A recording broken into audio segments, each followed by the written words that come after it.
रुद्र जो जीत को मारा होता है तो इसकी सारी गुनाहों के कन्फेशन वो अपनी माँ के सामने कर देता है। हालांकि वो बहुत ज्यादा डर जाती है और सच्चाई बताने के तात्पर्य हो जो कहीं ना कहीं बहुत बड़ी मुसीबत में डाल देती है। तो यार बात करें एपिसोड की स्टार्टिंग की, तो एपिसोड की स्टार्टिंग देव की घर से होती है। यहाँ पे जीत के आर्थिक पास में से आया तो नहीं दिया जाता, जो लोग बाहर के आते हैं वो भी जीत की तारीफ ही कर रहे होते हैं। अर्थी जला दी जाती है, इसकी ट्रॉमा कहीं ना कहीं से भी बहुत होती है, बहुत परेशान होता है। ये अपने भाई के द्वारा कही गई बातों की याद करके भी बहुत सैड होता है। जीत ने इससे क्या वादा मांगा था, वो मांगा था कि ये जब ना रहे तो मन्नत का ख्याल ये रहे। खैर इसने भी गम में, दुख में, दर्द में जो वादा कर दिया कि मैं हमेशा उसे बहुत खुश रहूंगा, मैं उसकी जिंदगी को अच्छा बना दूंगा, सब कुछ ठीक कर दूंगा, आप चिंता बिल्कुल मत कीजिए। और उसी वक्त उसकी मौत हो चुकी थी, तो ये वादा अब निभाना इसके लिए भी जरूरी हो जाता है। हालांकि ये ट्रॉमा जो मन्नत को होती है वो भी अब अपने होश में नहीं आ पाती, पूरी तरीके से वो अपने होश में नहीं होती है और वो बस एक ही चीज को दोहरा रही होती है कि जीत उसे छोड़ करके चला गया है, उसे जीत के पास जाना है, उसे मर जाना है। इस चीज को देखकर राजवंश भी बहुत डर जाता है। उसे लगता है कि शायद उसकी बेटी की जिंदगी ऐसे बेटे पड़े पड़े बर्बाद ना हो जाए, इसे हॉस्पिटल ले जाना जरूरी है। लेकिन ऐसे कंडीशन में भी ले जाना सही नहीं है, क्या पता वहां जाने के बाद में और कुछ खराब हो जाए,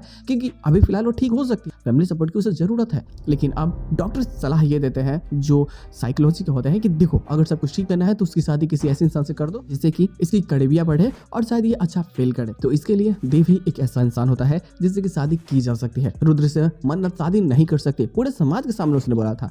यहाँ रुद्र की माँ भी बहुत डरी होती है, रुद्र तो बहुत खुशी मना रहा होता है। आखिरकार उसने जो कहा उसने किया, जीत को मौत के घाट उतार दिया। जब उसकी माँ आती है डरी होती है, उसको शक होता है तो बोलती है, तो बोलता है कि हाँ मैं नहीं मारा है। इस चीज को सुनने के बाद मेरा कि मेरे बेटे ने ही जीत को मारा है, जो लड़का इतना अच्छा था, जो किसी का बुरा नहीं चाहता था, उसको मार करके इसने पाप अपने हाथों में ले लिया। अभी बहुत ज्यादा डर जाते हैं। इसे अब लगता है कि शायद सबको बता देना चाहिए, अगर पुलिस को पता चल गई तो इसके बेटे के साथ में क्या होगा, ऐसे बाकी लोग को पता चलेगी तो कुछ करेंगे नहीं। तो अब यहाँ पे ना इसे डर होता है, क्योंकि ये उतनी बुरी नहीं है जितनी बुरी ये बन गई है सिर्फ और सिर्फ अपने बेटे के लिए। तो यहाँ पे वो साफ बोलता है कि जैसे मैं जीत को मार सकता हूँ वैसे माते मैं आपको भी मार ही सकता हूँ, क्योंकि मन्नत को पाने के लिए मैं किसी भी हद तक गिर सकता हूँ। मन्नत सिर्फ और सिर्फ मेरी है, ना वो कल किसी की थी, ना आज किसी की है, ना आगे भी कभी किसी की हो। वो सिर्फ और सिर्फ मेरी है और मैं उसे पाकर ही रहूंगा। खैर इसके षड्यंत्र मन्नत को पाने के लिए पूरी कोशिश करते हैं और ये पूरी कोशिश करेगा कि मन्नत को पाले, लेकिन कैसे देव बचाएगा, कैसे देव शादी करेगा, ये सारी चीजें और ही ज्यादा इंटरेस्टिंग और काफी मजेदार होने वाली है, जो बहुत जल्दी हमें नए प्लॉट्स में देखने को मिल जाएंगे।